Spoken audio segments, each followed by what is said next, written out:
রবীন্দ্রনাথের রসবোধ ও বাকচাতুর্য। একবার রবীন্দ্রনাথ ও গান্ধীজি একসাথে বসে প্রাতরাশ করছিলেন। গান্ধীজি খাচ্ছিলেন রোজকারের মতো পরিচ, আর রবীন্দ্রনাথ গরম লুচি। গান্ধীজি বললেন, গুরুদেব, তুমি জানো না যে তুমি বিষ খাচ্ছ? উত্তরে রবীন্দ্রনাথ বললেন, বিষই হবে, তবে এর অ্যাকশান খুব ধীরে, কারণ আমি বিগত 60 বছর যাবৎ এই বিষই খাচ্ছি। রবীন্দ্রনাথ একবার এক ভদ্রলোককে বললেন, আপনাকে আমি দণ্ড দেব। ভদ্রলোক ভীষণ বিব্রত হয়ে বললেন, কেন গুরুদেব, আমি কী অপরাধ করেছি? রবীন্দ্রনাথ বললেন, গতকাল আপনার লাঠি মানে দণ্ডটি আমার বাসায় ফেলে গেছেন, এই নিন আপনার দণ্ড। একবার শরৎচন্দ্র একখানা টেলিগ্রাম পাঠালেন রবীন্দ্রনাথকে। সেকালে সাধারণত কোনো গুরুতর সংবাদ হলেই টেলিগ্রাম করা হতো, কাজেই টেলিগ্রাম এলে সকলেই কিঞ্চিত ভীত হতেন। তা সেই টেলিগ্রাম খুলে দেখা গেল শরৎবাবু লিখেছেন, গুরুদেব, আমি ভালোই আছি, অর্থাৎ মস্ত একটা ঠাট্টা।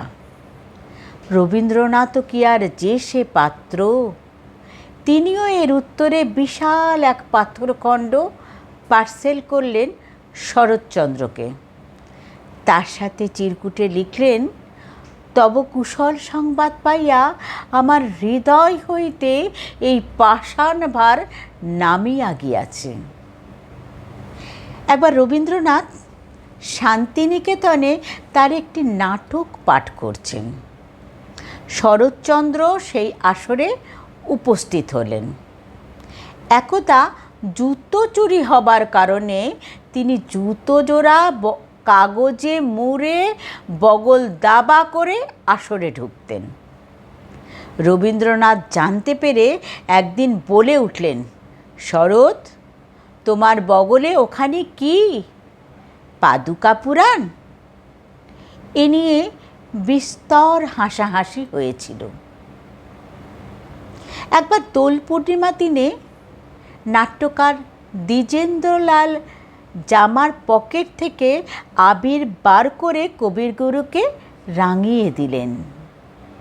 আবিরে রঞ্জিত রবীন্দ্রনাথ বলে উঠলেন, এতদিন জানতাম দ্বিজেনবাবু গান ও নাটক লিখে সকলের মনোরঞ্জন করে থাকেন, আজ দেখছি দেহরঞ্জনেও তিনি একজন ওস্তাদ।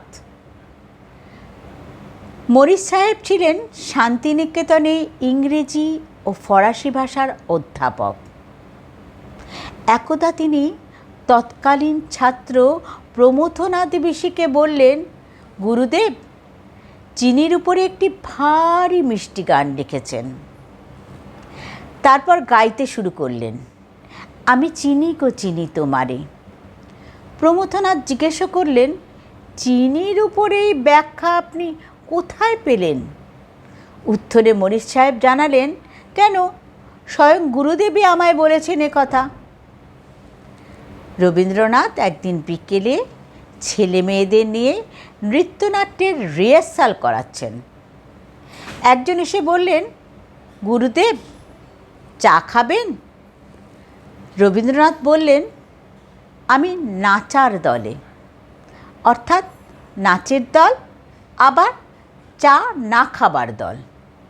সেই ব্যক্তি বুঝলেন রবীন্দ্রনাথের রসিকতা, ভাবলেন গুরুদেবকে ইংরেজিতে প্রশ্ন করে জব্দ করবেন।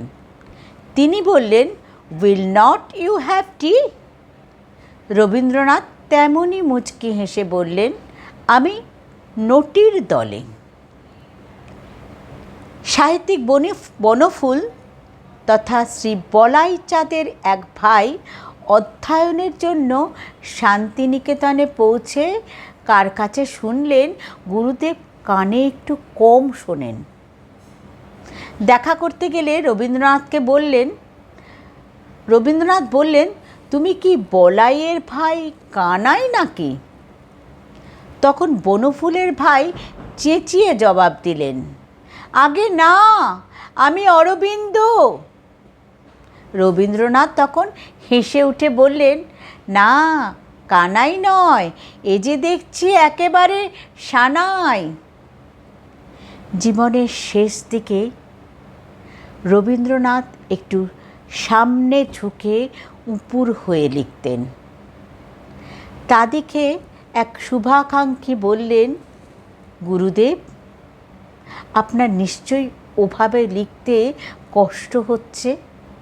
একখানা চেয়ারে হেলান দিয়ে তো আয়েশ করে লিখতে পারেন। চুপচাপ কিছুক্ষণ তাকিয়ে রবীন্দ্রনাথ বললেন, তা তো পারি, তবে কি জানো, উপুর হয়ে না লিখলে কি আর লেখা বেরোয়? পাত্রের জল কমে তলায় এসে ঠেকলে একটু উপুর তো করতেই হয়।